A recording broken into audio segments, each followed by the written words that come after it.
puisque vous me permettez de vous voir dans la semaine. Prenez votre parti et mettez-vous là. Si vous êtes de bonne humeur, vous parlerez, sinon, chauffez-vous. Je ne compte pas sur grand monde aujourd'hui. Vous regarderez défiler ma petite lanterne magique.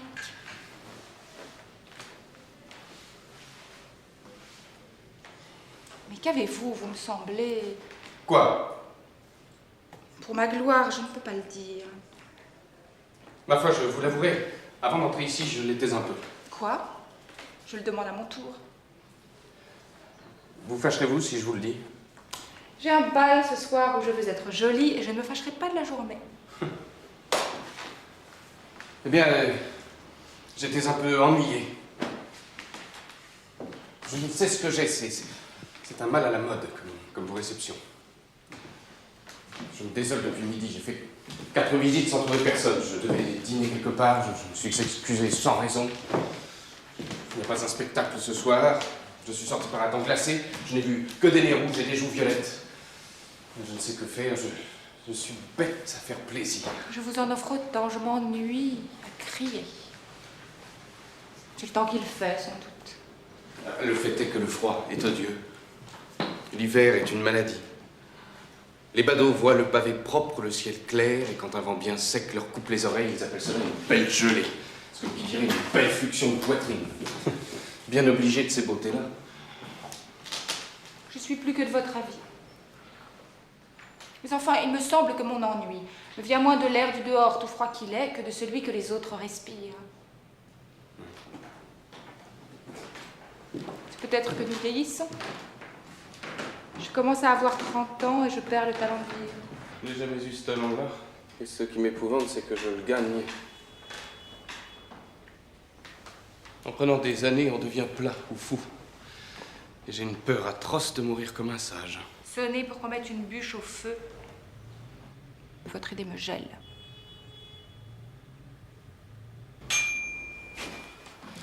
Ce n'est pas la peine, on sonne à la porte et votre procession arrive. Voyons quelle sera la bannière. Surtout, tâchez de rester. Non, décidément, je m'en vais. Où allez-vous? Je n'en sais rien. Adieu, madame, à jeudi soir. Pourquoi jeudi? N'est-ce pas votre jour aux Italiens? J'irai vous faire une petite visite. Je ne veux pas de vous, vous êtes trop maussade. D'ailleurs, j'y mène Monsieur Camus. Monsieur Camus? Votre voisin de campagne? Il m'a vendu des pommes et du foin avec beaucoup de galanterie et je tiens à lui rendre sa politesse. C'est bien vous, par exemple. Mais l'être le plus ennuyeux, on devrait le nourrir de sa marchandise. Et à propos, savez-vous ce qu'on dit? Non. Mais on ne vient pas. Qui donc avait sonné? Personne. Une petite fille, je crois, avec un carton, je ne sais quoi. Une blanchisseuse. Elle est là dans la cour qui parle à vos gens. Vous appelez ça je ne sais quoi, vous êtes poli. C'est mon bonnet. Eh bien, qu'est-ce qu'on dit de moi et de Monsieur Camus? Fermez donc cette porte, il vient un vent horrible.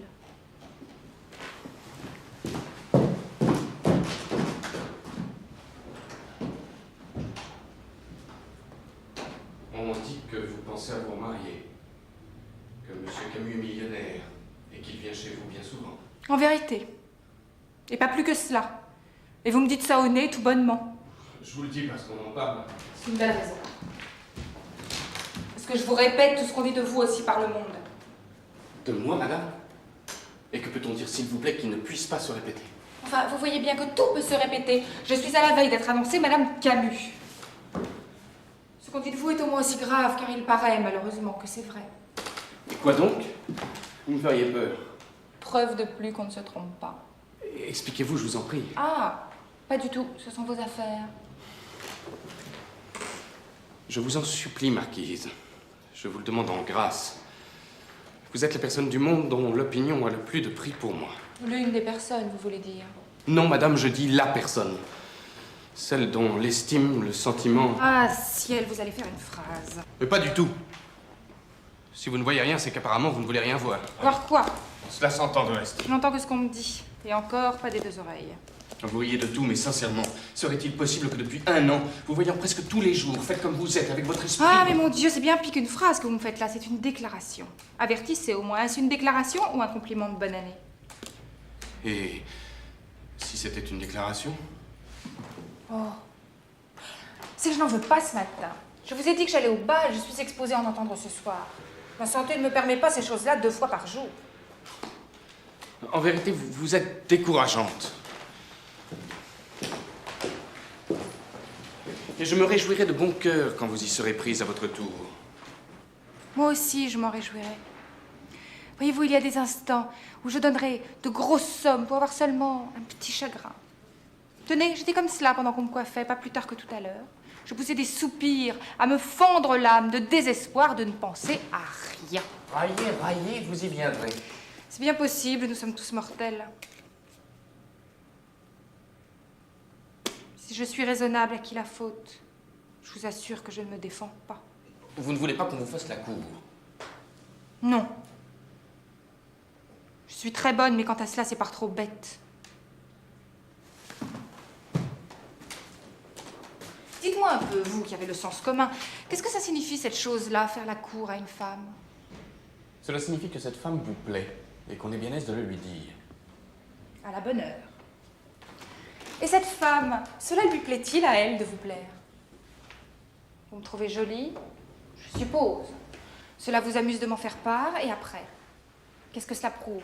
Est-ce une raison pour que je vous aime?